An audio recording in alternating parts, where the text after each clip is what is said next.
Eu sentia o gosto de sangue na boca toda vez que meu próprio pai sussurrava no ouvido do meu irmão. Pode bater mais forte nela hoje, Arthur. Papai quer ver ela chorar de verdade. Oi, meus queridos. Meu nome é Viviane, mas todo mundo me chama de Vó Vivi. Tenho 69 anos e nasci aqui no interior de Goiás, numa cidadezinha chamada Pirenópolis, que na época era bem menor do que é hoje. Se vocês estão me assistindo, deixem um like aí e se inscrevam no canal, tá bom? Essa velhinha aqui fica muito feliz quando vejo que tem gente do Brasil inteiro me acompanhando. Me contem nos comentários de que cidade vocês estão me vendo. Às vezes, fico imaginando minhas palavras chegando em lugares que nunca pisei na vida. E isso aquece meu coração de um jeito que nem sei explicar. Hoje vou contar uma história que carreguei guardada no peito por mais de 50 anos. Uma história que muita gente da minha própria família nem sabe direito, porque a dor era tanta que as palavras se recusavam a sair da minha boca. É sobre como o inferno às vezes tem endereço, tem nome, tem sobrenome, e às vezes mora debaixo do mesmo teto que você. Era 1963. Eu tinha apenas 8 anos, e nossa família vivia numa casa de adobe no centro de Pirenópolis. Meu pai, Alfredo, era comerciante. Tinha uma loja de secos e molhados na rua principal. Homem respeitado na cidade, cumprimentava todo mundo, frequentava a igreja todo domingo, sempre bem vestido, sempre sorrindo. Seu Alfredo é um homem de bem, as pessoas diziam. Se elas soubessem. Minha mãe, Janete, era uma mulher bonita, de cabelos castanhos sempre presos num coque baixo, olhos grandes e tristes, que eu só vim entender o motivo anos depois. Ela cuidava da casa, cozinhava, bordava, fazia tudo o que uma esposa direita deveria fazer naquela época. Mas havia algo no jeito dela andar, sempre de cabeça baixa, sempre sussurrando, sempre se desculpando por existir. E tinha meu irmão Arthur, 3 anos mais velho que eu. Desde pequeno, ele era diferente. Não era uma diferença boa, era algo que me dava arrepios mesmo eu sendo criança e não entendendo direito o que via. Arthur machucava os passarinhos que encontrava no quintal, arrancava as asas devagar, só para ver eles tentarem voar. Quebrava meus brinquedos e depois ria quando eu chorava. Mas na frente dos outros, era o menino educado, o filho exemplar, o orgulho do pai. Nossa casa era grande para os padrões da época. 5 cômodos, quintal com pé de manga e goiaba, um poço no fundo.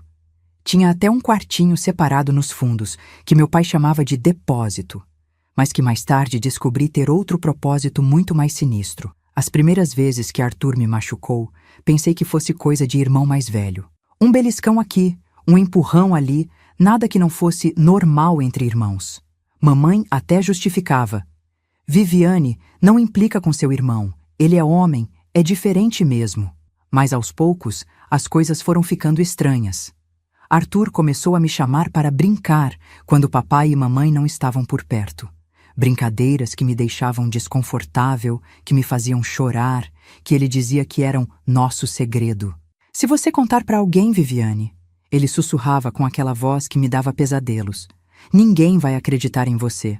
E se por acaso acreditarem, eu vou dizer que você que pediu para brincar assim. Eu tinha 8 anos. Não entendia direito o que estava acontecendo.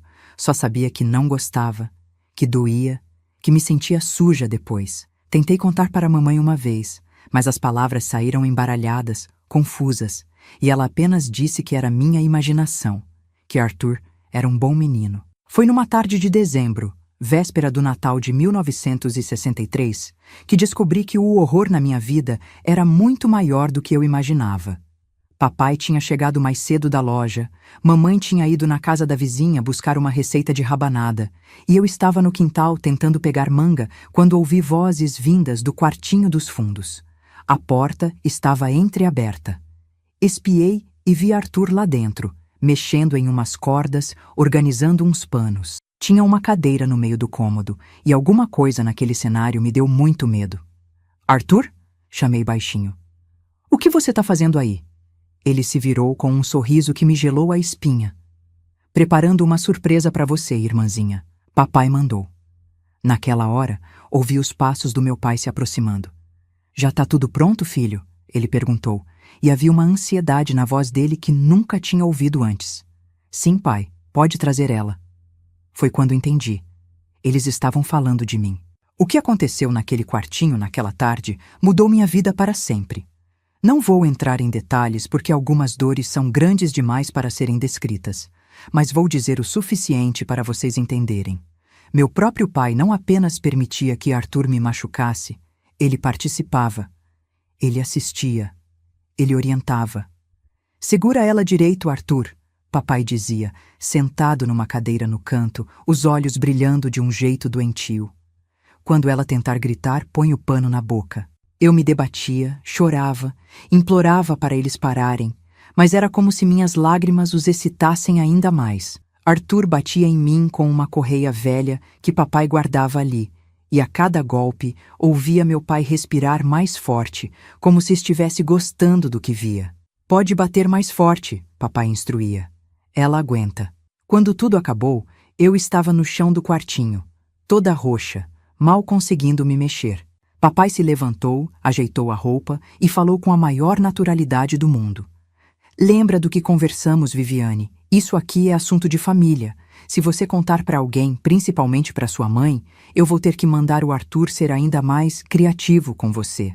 Saí dali arrastando, consegui chegar no meu quarto e fiquei lá deitada até mamãe voltar. Quando ela me viu toda machucada, com o lábio rachado e um roxo no rosto, perguntou o que tinha acontecido. Caí da mangueira, menti, como papai tinha me ensinado a mentir. Meu Deus, filha, você tem que ter mais cuidado. Se ela soubesse que quem precisava ter cuidado era ela mesma. Aquela foi a primeira de muitas tardes no quartinho dos fundos. Sempre quando mamãe saía, sempre quando não tinha ninguém por perto para ouvir meus gritos. Papai criou até um sistema. Ele inventava algum motivo para mamãe sair de casa e aí me levava para o depósito. Hoje você vai aprender a não chorar, ele dizia algumas vezes. Menina que chora demais vira mulher fraca, e eu não vou criar filha fraca. Outras vezes era pior. Arthur, mostra para ela quem manda nesta casa. Mostra direito. Meu irmão obedecia com um entusiasmo que me enojava. Era como se aqueles momentos fossem os melhores da vida dele. Ele inventava formas diferentes de me machucar, testava minha resistência, via até onde podia ir sem me deixar com marcas que mamãe pudesse ver. Você gosta de estudar, né, Viviane?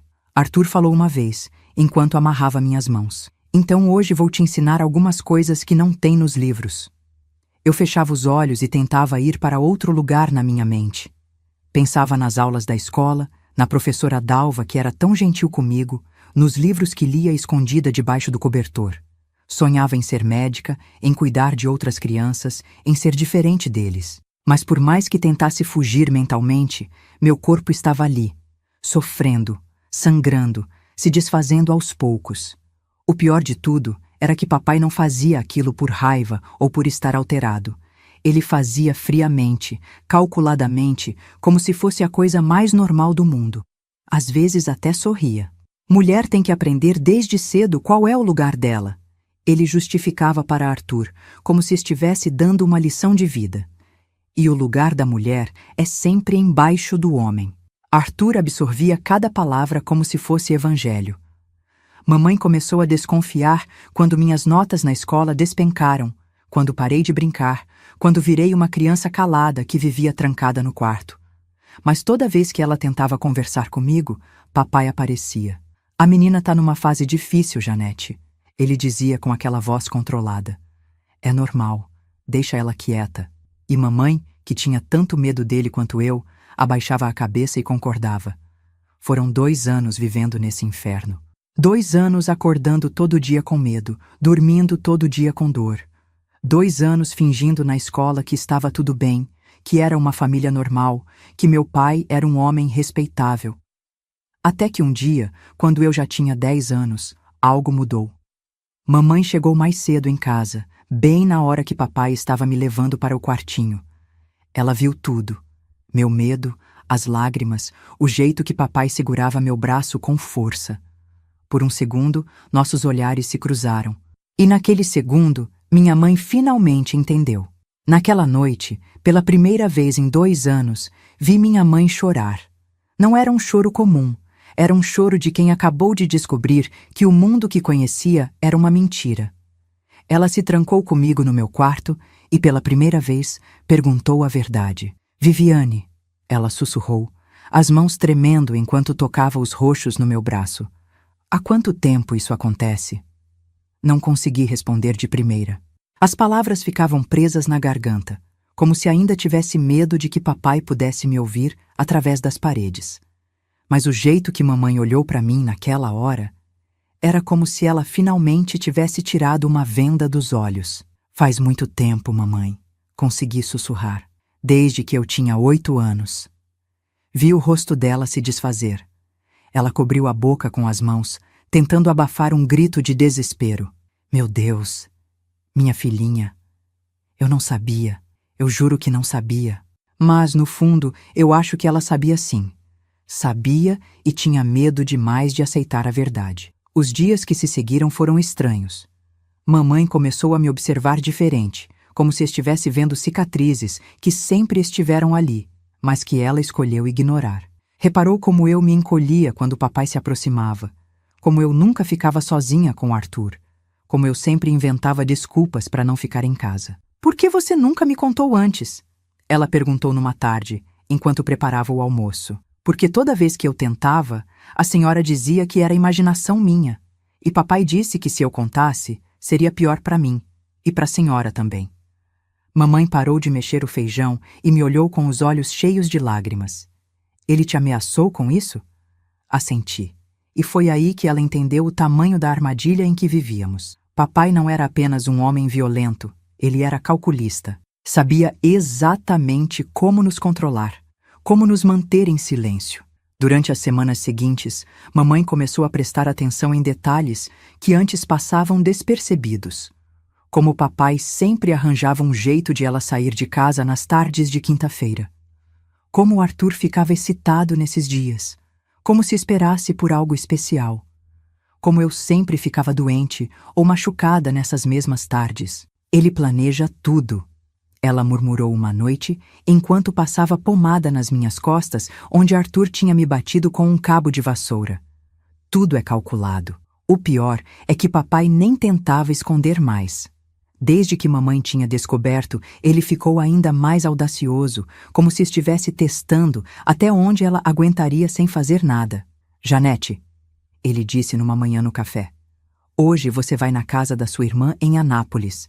Fica lá uns 3 dias. Preciso resolver umas coisas aqui em casa. Mamãe olhou para mim, depois para ele. Que tipo de coisa? Coisa que não é da sua conta, papai respondeu, a voz carregada de ameaça. Você vai porque eu tô mandando. Naquela hora, vi algo no rosto da minha mãe que nunca tinha visto antes.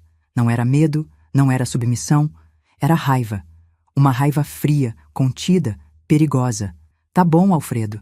Ela disse, a voz estranhamente calma. Vou sim. Mas naquela noite, ela veio no meu quarto e sussurrou no meu ouvido. Não vou deixar você sozinha com eles nunca mais. Prometo. Foi a partir dali que começamos a planejar nossa fuga. Mamãe pesquisou, conversou com pessoas de confiança, descobriu que tínhamos parentes distantes em Goiânia que poderiam nos acolher. Começou a guardar dinheiro escondido, vendendo suas joias, suas roupas melhores, tudo sem papai saber. Quando a gente sair daqui, filha, ela dizia enquanto contava as moedas, vai ser para nunca mais voltar. Mas papai era esperto. Começou a desconfiar das nossas conversas baixas, do jeito que mamãe olhava para ele durante as refeições. Uma noite, pegou mamãe mexendo na gaveta onde guardava o dinheiro. O que você tá fazendo, Janete? Nada, Alfredo. Só organizando as coisas. Ele pegou todo o dinheiro que ela tinha juntado. Dinheiro da casa fica comigo. Sempre ficou. Você esqueceu? Naquela noite, ouvi eles discutindo no quarto. Papai falava baixo, mas o tom era ameaçador. Mamãe chorava, tentava se explicar. No final, ele saiu batendo a porta. Na manhã seguinte, mamãe estava com o olho roxo. Tropecei no escuro. Ela mentiu quando perguntei. Foi nessa época que Arthur começou a ficar mais violento comigo também. Como se sentisse que o tempo estava se esgotando, que precisava aproveitar enquanto podia. Os encontros no quartinho ficaram mais frequentes, mais brutais. Papai disse que você e a mamãe andam fazendo planos. Arthur sussurrou uma tarde, enquanto amarrava minhas mãos mais apertado que o normal. Disse que vocês duas precisam aprender uma lição. Naquela tarde foi a pior de todas. Arthur usou coisas que nunca tinha usado antes. Me machucou de jeitos que me deixaram sem conseguir andar direito por dias. E papai assistiu a tudo, dando sugestões, rindo quando eu gritava. Mulher desobediente tem que aprender na dor, ele dizia, como se estivesse dando uma aula. E mãe que não educa a filha direito tem que ver a filha sofrer as consequências. Quando acabou, eu estava quase desmaiada. Tinha sangue em lugares que nem sabia que podia sangrar. Arthur me largou no chão como se eu fosse um saco de lixo. Da próxima vez que sua mãe tentar fugir, papai falou, se abaixando perto do meu ouvido. Vai ser muito pior que isso. Consegui chegar no meu quarto rastejando. Mamãe me encontrou horas depois, desmaiada na cama, com febre alta. Ela limpou meus ferimentos, me deu remédio, ficou a noite toda me vigiando. Não aguento mais, ela sussurrou, achando que eu estava dormindo. Meu Deus, não aguento mais ver minha filha sofrendo assim. Foi naquela noite que ela tomou uma decisão. Uma decisão que mudaria nossas vidas para sempre.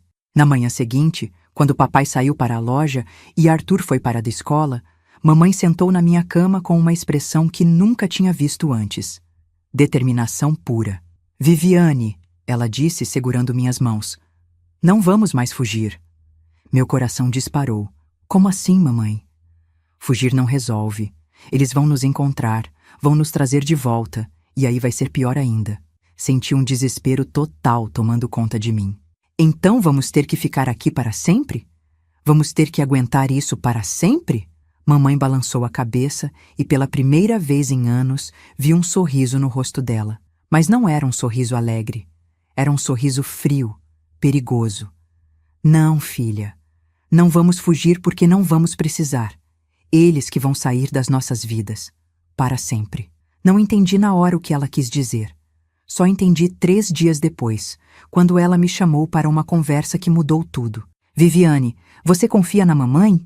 Sim. Então escuta bem o que eu vou te falar. Vamos nos livrar deles. Dos dois. Mas preciso da sua ajuda. Foi assim que começou o plano mais ousado que 2 mulheres desesperadas já arquitetaram. Um plano que nos daria liberdade ou nos destruiria completamente. O plano da mamãe era tão simples que chegava a ser genial. E tão perigoso que, se desse errado, provavelmente estaríamos mortas antes do amanhecer. Viviane, ela sussurrou, verificando pela 3ª vez se a porta estava bem fechada. Você sabe que seu pai guarda dinheiro no cofre da loja, né? Assenti. Todo mundo na cidade sabia que papai era desconfiado com o banco, que preferia guardar o dinheiro em casa. E você sabe também que ele e o Arthur vão para Goiânia na próxima sexta-feira buscar mercadoria nova, né? Vão ficar fora a noite toda. Isso também era verdade. Uma vez por mês, eles faziam essa viagem para reabastecer a loja. Sempre voltavam no sábado de manhã, cansados e de ressaca, porque aproveitavam para beber na capital. Então, filha, mamãe continuou, os olhos brilhando com uma determinação que me assustava e me dava esperança ao mesmo tempo. É nessa sexta que vamos agir. O que ela estava planejando era ao mesmo tempo a coisa mais corajosa e mais assustadora que eu já tinha ouvido. Mamãe tinha descoberto que papai mantinha quase todo o dinheiro da família escondido numa caixa de metal atrás do balcão da loja. Dinheiro que ele dizia ser para emergências, mas que na verdade usava para comprar nosso silêncio e nossa submissão. Vamos pegar todo o dinheiro, Viviane. Cada centavo. E quando eles voltarem no sábado, não vão encontrar nem nós, nem nada que prove que existimos. Mas o plano não era só roubar o dinheiro e fugir. Era muito mais elaborado que isso. Seu pai é um homem orgulhoso, mamãe explicou, enquanto desenhava o layout da loja num papel. Se a gente simplesmente sumir com o dinheiro, ele vai saber que fomos nós. Vai nos procurar até o fim do mundo. Então, ela contou a parte mais ousada do plano. Íamos fazer parecer que a loja tinha sido assaltada. Íamos quebrar a porta da frente, bagunçar tudo, espalhar mercadoria pelo chão, como se bandidos tivessem invadido e levado não só o dinheiro, mas também nós duas. Como sequestradas? Perguntei, tentando entender. Exato. Vão pensar que fomos levadas junto com o dinheiro, que provavelmente estamos mortas em algum lugar. A frieza na voz dela quando disse isso me arrepiou, mas ao mesmo tempo entendi a genialidade da ideia. Se todos pensassem que estávamos mortas, ninguém ia nos procurar. Poderíamos começar vida nova em outro lugar sem medo de ser encontradas. Durante os 5 dias seguintes, mamãe planejou cada detalhe. Ela estudou os horários da rua, conversou discretamente com vizinhos para saber quem estaria em casa na sexta à noite, até descobriu qual ônibus poderíamos pegar para sair da cidade sem ser vistas. O segredo, ela disse numa dessas conversas, é não deixar nenhuma ponta solta, tem que parecer real em todos os detalhes. Mamãe conseguiu uma chave da loja. Ela sabia onde papai escondia a reserva. Planejou exatamente quais produtos espalhar pelo chão, quais prateleiras derrubar, até mesmo onde deixar algumas gotas do próprio sangue para fazer parecer que tinha havido luta. Sangue nosso?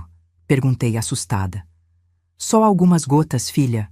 Na porta, no balcão, para parecer que tentamos resistir. A parte mais difícil do plano era psicológica. Tínhamos que fingir normalidade durante aqueles 5 dias, agir como se nada tivesse mudado, como se ainda fôssemos as mesmas mulheres submissas de sempre. Papai não desconfiou de nada. Continuou com sua rotina cruel, me levando para o quartinho sempre que mamãe saía, batendo nela quando contrariado, tratando a gente como propriedade particular. Quando eu voltar de Goiânia, ele disse na quinta-feira, quero que vocês duas tenham arrumado toda a casa. Tá parecendo pocilga. Sim, Alfredo, mamãe respondeu, abaixando a cabeça como sempre fazia. Mas dessa vez, quando ele não estava olhando, ela piscou para mim. Arthur também estava animado com a viagem. Vou comprar umas coisas especiais para você, irmãzinha. Ele sussurrou no meu ouvido na hora do jantar. Coisas que vão deixar nossos encontros ainda mais interessantes. Senti vontade de vomitar, mas apenas sorri e assenti. Porque sabia que não haveria mais encontros. Não haveria mais nada. Na sexta-feira de manhã, eles saíram cedo. Papai beijou mamãe na bochecha, aquele beijinho falso que dava quando saía de viagem. Arthur fez questão de apertar minha mão mais forte que o necessário ao se despedir. Até amanhã, meninas, papai gritou do carro. Comportem-se. Esperamos até o carro sumir completamente na estrada. Depois esperamos mais 1 hora, só para ter certeza. Então mamãe olhou para mim e disse, agora, filha, é agora ou nunca. Começamos à tarde, quando a rua estava mais vazia. Mamãe abriu a loja com a chave reserva e entramos como se fosse a coisa mais normal do mundo. Qualquer um que visse pensaria que estávamos apenas ajudando com alguma coisa da loja. O cofre estava exatamente onde mamãe tinha dito. Uma caixa de metal pesada, trancada com um cadeado simples. Mamãe sabia onde papai guardava a chave, numa lata de café vazia na despensa. Quando abrimos a caixa, não acreditei no que vi. Tinha mais dinheiro ali do que eu imaginava existir no mundo inteiro. Maços e maços de notas, todos amarrados com elásticos, organizados por valor. Meu Deus, sussurrei. De onde veio tudo isso? Seu pai não é só comerciante, Viviane. Mamãe respondeu contando rapidamente o dinheiro. Ele empresta dinheiro para os fazendeiros com juros altíssimos. Quando não conseguem pagar, ele fica com as terras. Era um dinheiro sujo, dinheiro tirado do desespero de outras famílias. De certa forma, isso tornou mais fácil pegá-lo. Guardamos todo o dinheiro numa sacola velha. Depois, começamos a parte mais difícil, fazer a encenação do assalto. Mamãe quebrou a porta da frente com um pé de cabra que trouxe de casa. O barulho foi terrível, mas era necessário. Depois entramos e começamos a destruir tudo. Jogamos mercadorias no chão, derrubamos prateleiras, quebramos vidros. Era como se estivéssemos destruindo não só a loja, mas toda a nossa vida anterior. Cada pacote de açúcar espalhado, cada garrafa quebrada, era um pedaço da nossa prisão sendo desfeita. Agora o sangue, mamãe disse, pegando uma faca pequena. Ela fez um corte superficial no próprio dedo e pingou algumas gotas na porta e no balcão. Eu fiz o mesmo, seguindo suas instruções. Não doeu quase nada, mas o simbolismo era poderoso. Pronto, ela disse, olhando o resultado. Agora vamos para casa arrumar nossas coisas. Pegamos apenas o essencial. 2 mudas de roupa cada uma, alguns documentos importantes e o dinheiro. Tudo coube numa mala pequena. Antes de sair, mamãe fez uma última coisa que me marcou profundamente. Ela entrou no quartinho dos fundos, aquele lugar maldito onde tinha sofrido tanto, e tocou fogo numa pilha de palha seca que estava ali. Por quê? Perguntei. Para queimar os fantasmas, ela respondeu, observando as chamas se espalharem. Para que nunca mais ninguém sofra nesse lugar. Saímos de casa pela última vez quando a tarde já estava caindo. O ônibus para Goiânia sairia às 7 da noite. Tínhamos tempo suficiente para chegar na rodoviária sem correr. Na rua, alguns vizinhos acenaram para nós. Boa tarde, dona Janete. Boa tarde, Viviane. Acenamos de volta normalmente, como se estivéssemos apenas indo fazer compras na cidade. Ninguém desconfiou de nada.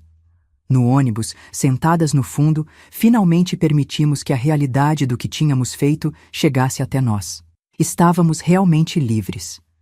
Depois de anos de tortura, humilhação e medo, estávamos finalmente livres. Mamãe segurou minha mão quando o ônibus começou a se mover.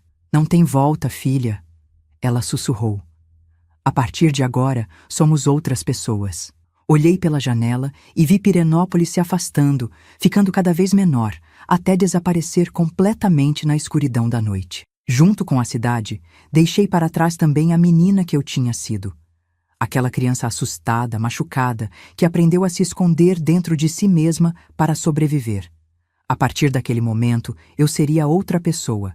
E essa nova pessoa tinha planos, grandes planos. O ônibus balançava na estrada esburacada quando mamãe me contou o resto do plano. A parte que ela tinha guardado para o final, a mais arriscada de todas. Viviane, ela sussurrou, olhando ao redor para ter certeza de que ninguém estava ouvindo. A gente não vai simplesmente desaparecer. Vamos morrer. Meu coração parou por um segundo. Como assim, mamãe? Oficialmente. No papel. Vamos morrer oficialmente. Ela explicou que tinha um primo distante em Goiânia, o Sebastião, que trabalhava no cartório de registro civil. Um homem que devia alguns favores para a família e que, por uma quantia generosa, poderia fazer com que 2 certidões de óbito aparecessem no sistema. Janete Santos Silva e Viviane Santos Silva, mãe e filha, mortas em decorrência de sequestro seguido de homicídio, corpos nunca encontrados. A frieza com que ela disse isso me assustou. Mamãe tinha planejado nossa morte com a mesma precisão que outros planejam uma viagem. E depois? Como vamos viver se estivermos mortas? Com nomes novos, filha. Documentos novos. Vamos virar outras pessoas completamente. Chegamos em Goiânia na madrugada de sábado. A cidade era muito maior que Pirenópolis, cheia de luzes e movimento mesmo àquela hora. Peguei a mala, enquanto mamãe contava o dinheiro discretamente. Tínhamos o suficiente para viver bem por anos, se soubéssemos economizar. O primo Sebastião nos encontrou na rodoviária. Um homem pequeno, de bigode grisalho, que olhava nervoso para todos os lados, como se esperasse ser preso a qualquer momento. Janete? Ele chamou baixinho. É você mesmo? Sou eu, primo. Esta é minha filha, Viviane. Ele nos levou para uma pensão barata no centro da cidade, num quarto pequeno com 2 camas e uma janela que dava para um beco sujo. Não era luxo, mas era liberdade. O que vocês fizeram? Sebastião perguntou, depois de ouvir nossa versão resumida da história. Alfredo é homem perigoso. Se ele descobrir que vocês estão vivas... Por isso mesmo precisamos morrer, mamãe respondeu, colocando um maço de dinheiro na mesa. Quanto você quer para fazer isso acontecer? Sebastião olhou para o dinheiro, depois para nós, depois de volta para o dinheiro. Isso que vocês estão pedindo. Se descobrirem, eu vou preso. Ninguém vai descobrir, mamãe garantiu. E se descobrirem, a gente garante que você não vai ter problema nenhum. Levou 3 dias para tudo ficar pronto. 3 dias esperando num quarto abafado, saindo apenas para comprar comida, vivendo com medo de que alguém nos reconhecesse. Sebastião aparecia todo dia com atualizações do processo. Consegui um amigo no hospital que vai atestar as mortes, ele contou no 2º dia. Disse que os corpos chegaram tão desfigurados que foi impossível fazer reconhecimento, só pela documentação que vocês portavam. E os corpos? Perguntei. Que corpos? Vocês foram cremadas por questões sanitárias. Na quarta-feira, Sebastião trouxe os documentos novos. Mamãe agora se chamava Maria Conceição da Silva. Eu virei Ana Beatriz da Silva. Irmãs órfãs que tinham vindo do interior em busca de trabalho. E nossa história anterior? Perguntei, segurando minha nova carteira de identidade. Nunca existiu, Sebastião respondeu. Janete e Viviane Santos morreram no último sábado. Vocês são pessoas diferentes agora. Foi estranho olhar para aquele documento e ver um nome que não era meu, mas ao mesmo tempo foi libertador. Ana Beatriz não tinha um pai monstro, nem um irmão abusador. Ana Beatriz era uma página em branco. Nos mudamos para um bairro diferente, alugamos uma casinha simples com 2 quartos e um quintal pequeno. Mamãe arranjou trabalho numa fábrica de roupas, eu me matriculei numa escola pública próxima. A partir de agora, ela disse na nossa primeira noite na casa nova, somos só nós duas contra o mundo. E vamos vencer. A adaptação não foi fácil. Acordávamos no meio da noite com pesadelos, pensando que papai e Arthur tinham nos encontrado. Qualquer barulho estranho nos deixava em pânico. Levou meses para conseguirmos dormir uma noite inteira em paz.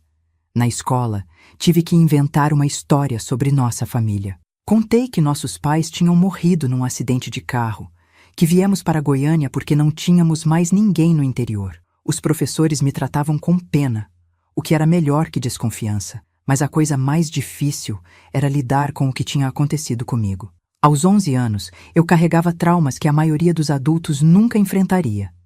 Tinha pesadelos constantes, ataques de pânico quando algum homem se aproximava, dificuldade para me concentrar nos estudos. Você precisa de ajuda profissional, mamãe disse uma noite, depois de me encontrar chorando no banheiro pela 3ª vez naquela semana.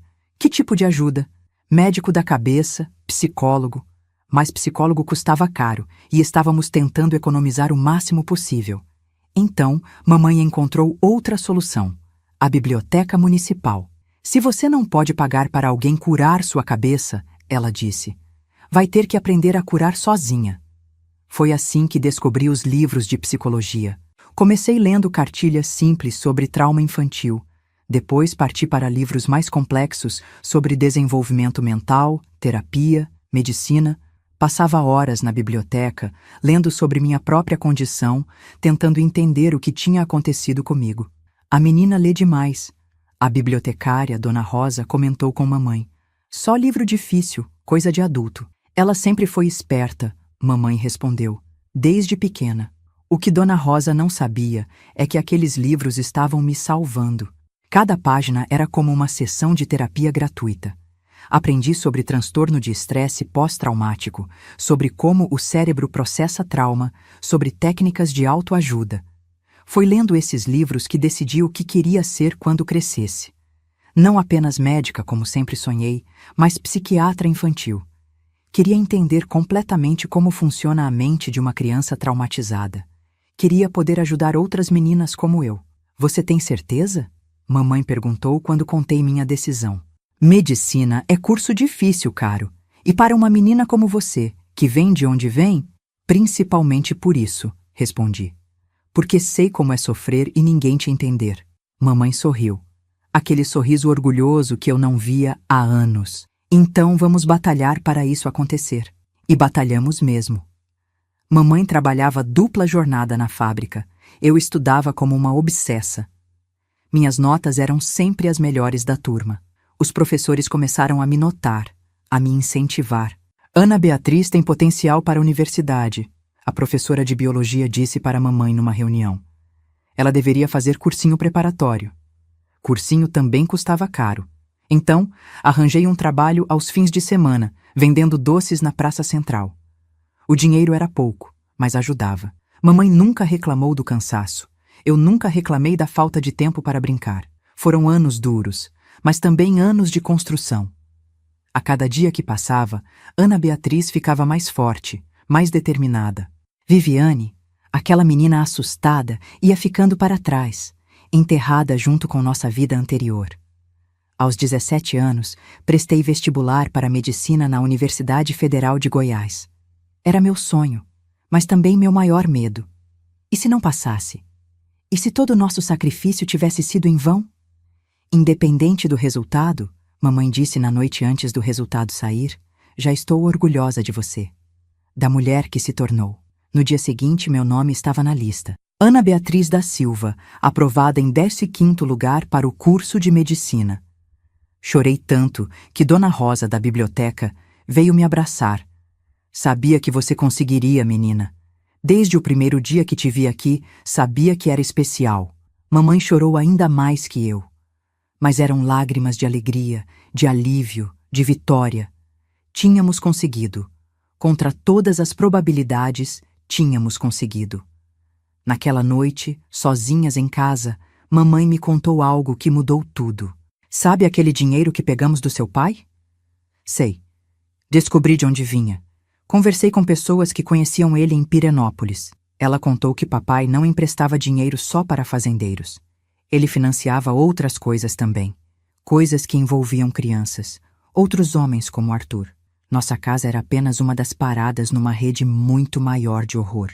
Então o dinheiro que estamos usando para sua educação, mamãe disse, é dinheiro que ele ganhou destruindo outras famílias como a nossa.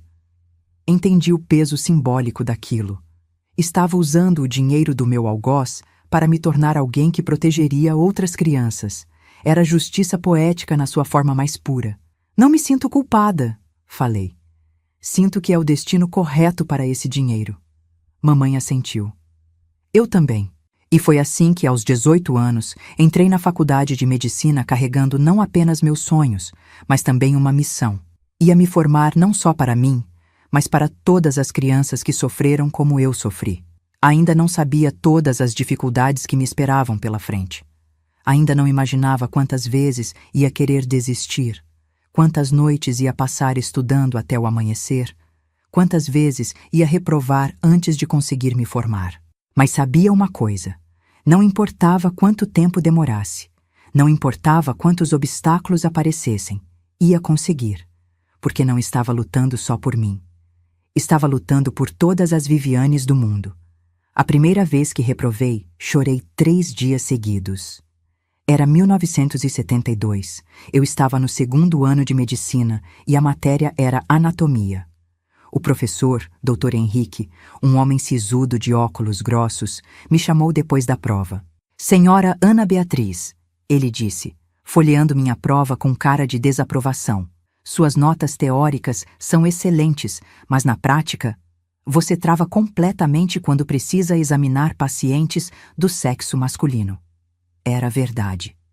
Sempre que precisava fazer exame físico em homens, minhas mãos tremiam, minha voz falhava, meu cérebro simplesmente se desligava. Os professores achavam que era timidez de menina do interior. Não imaginavam que cada toque, cada proximidade com um corpo masculino me transportava de volta para aquele quartinho maldito. Vou ter que reprová-la, mesmo com suas notas teóricas altas. Medicina exige segurança em todas as situações. Saí dali arrasada. Mamãe estava me esperando no portão da faculdade, como fazia todos os dias desde que comecei o curso. E aí, filha, como foi? Não consegui responder. Apenas desabei no choro ali mesmo, na frente de todo mundo. Mamãe me abraçou sem fazer perguntas, me levou para casa, preparou um chá de camomila e esperou eu me acalmar para conversar. Reprovei, mamãe. Reprovei por causa do que eles fizeram comigo. Foi a primeira vez que admiti em voz alta como o meu passado ainda me controlava. Todos aqueles anos achando que tinha superado, que Ana Beatriz era forte o suficiente para deixar Viviane para trás. E descobri que não era bem assim. Filha, mamãe disse, segurando minhas mãos, trauma não some da noite para o dia. Ele fica ali, esperando o momento certo para aparecer. Mas e se eu nunca conseguir? E se toda vez que um paciente homem precisar de mim, eu travar assim? Então, a gente vai achar um jeito de você não travar. Mamãe arranjou dinheiro de onde não tinha para me pagar terapia. Uma psicóloga chamada Doutora Helena.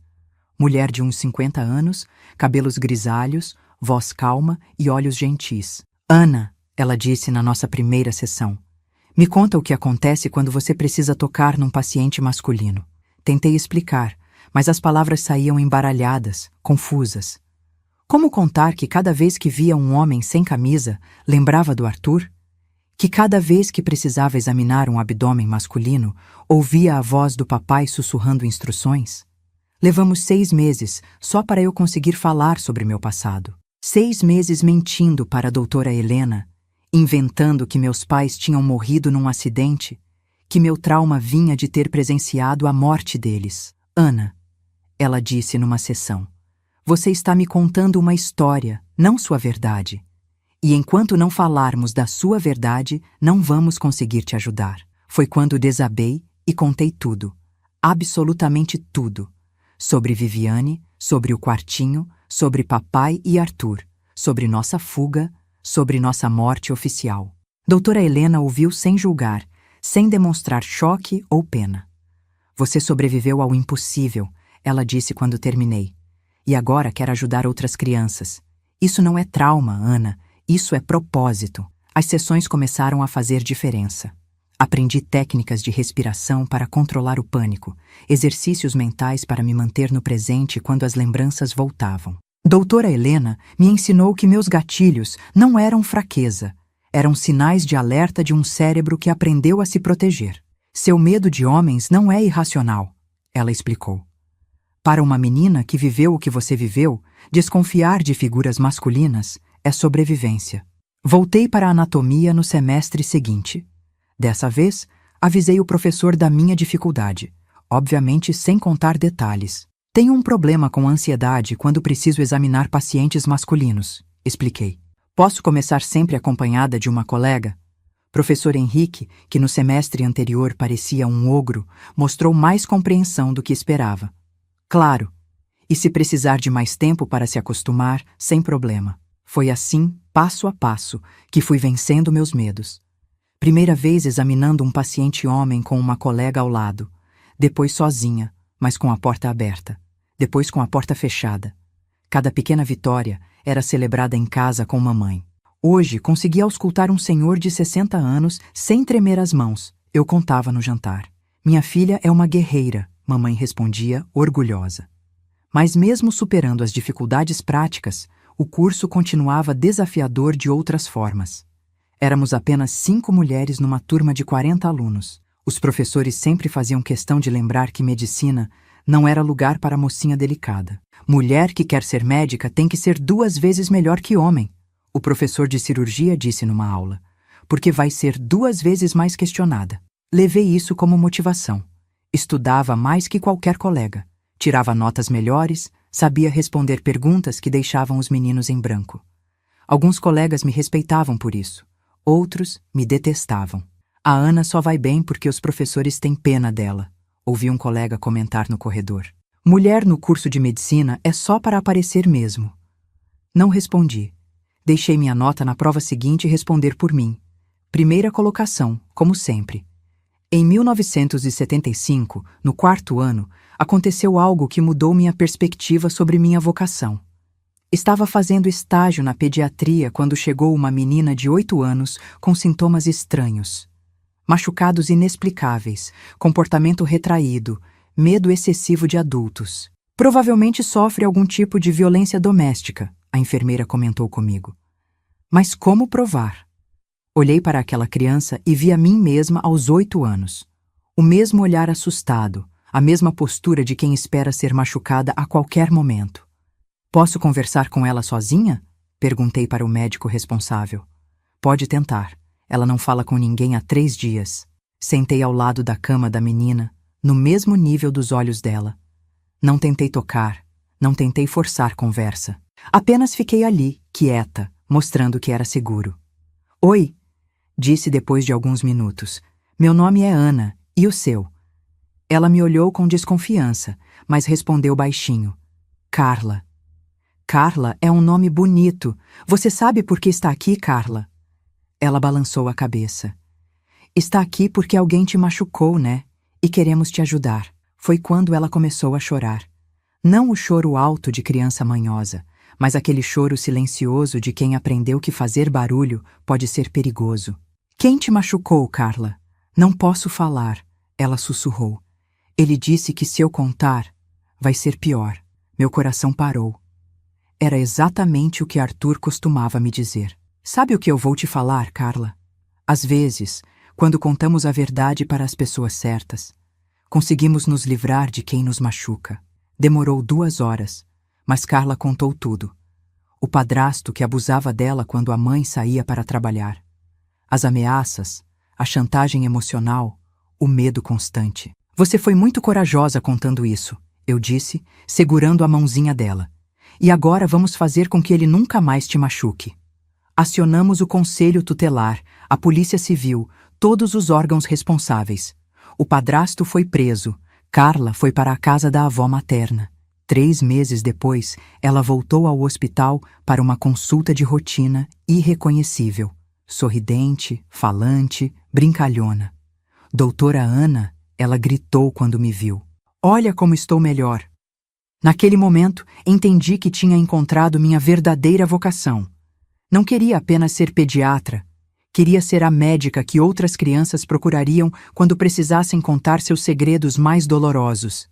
Me especializei em abuso infantil. Li tudo o que encontrei sobre o assunto. Participei de congressos, fiz cursos extras. Meus professores achavam estranho tanto interesse numa área tão específica. Por que não cirurgia pediátrica? Perguntava meu orientador. Ou cardiologia infantil? Áreas mais prestigiosas, porque é isso que o mundo precisa, eu respondia. Alguém que entenda essas crianças. Me formei em 1976, aos 25 anos. Foram 7 anos de muito suor, muitas lágrimas, 2 reprovações, incontáveis noites em claro estudando. Mas valeu cada segundo. Na formatura, mamãe estava na primeira fila, chorando de orgulho. Quando chamaram meu nome, Ana Beatriz da Silva, graduada em medicina com especialização em pediatria, ela gritou tão alto que todos riram. Essa é minha filha, ela berrou. Minha doutora. Depois da cerimônia, sozinhas em casa, mamãe me entregou um presente. Uma placa pequena, gravada com as palavras Doutora Ana Beatriz da Silva, pediatra. Para seu primeiro consultório, ela disse. Mamãe, ainda nem sei se vou conseguir abrir consultório. Vai sim. E quando abrir, essa placa vai estar na porta. Arranjei trabalho num hospital público, no setor de emergência pediátrica. O salário era baixo, as condições difíceis, mas era onde poderia fazer mais diferença.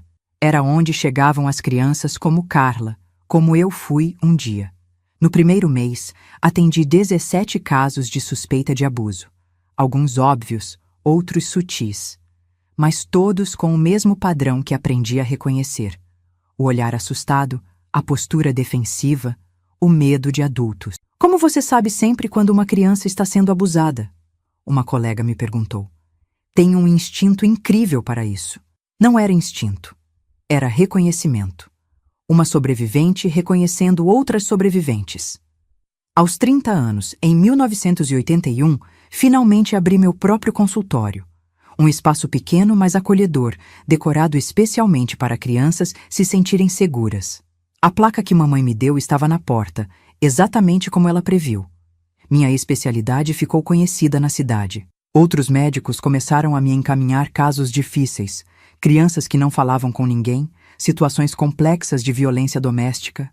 A doutora Ana tem um jeito especial com essas crianças, diziam. Elas confiam nela. Claro que confiavam. Eu entendia o que elas estavam passando porque tinha passado pela mesma coisa. Falava a linguagem delas, reconhecia seus medos, sabia exatamente que palavras usar para fazê-las se sentirem seguras. Cada criança que ajudei foi uma pequena vingança contra papai e Arthur. Cada família que salvei foi uma vitória sobre o sistema que tentou me destruir. Transformei minha dor em propósito, meu trauma em ferramenta de cura. E mamãe estava sempre lá, me apoiando, me incentivando, lembrando de onde viemos e o quanto já conquistamos. Você salvou mais de 1000 crianças nesses anos, ela disse no meu aniversário de 40 anos. 1000 crianças que não vão passar pelo que passamos. Nós salvamos, mamãe. Nós duas juntas. Porque foi assim mesmo. Cada conquista minha era nossa. Cada vida que transformei carregava a força que ela me deu quando mais precisei.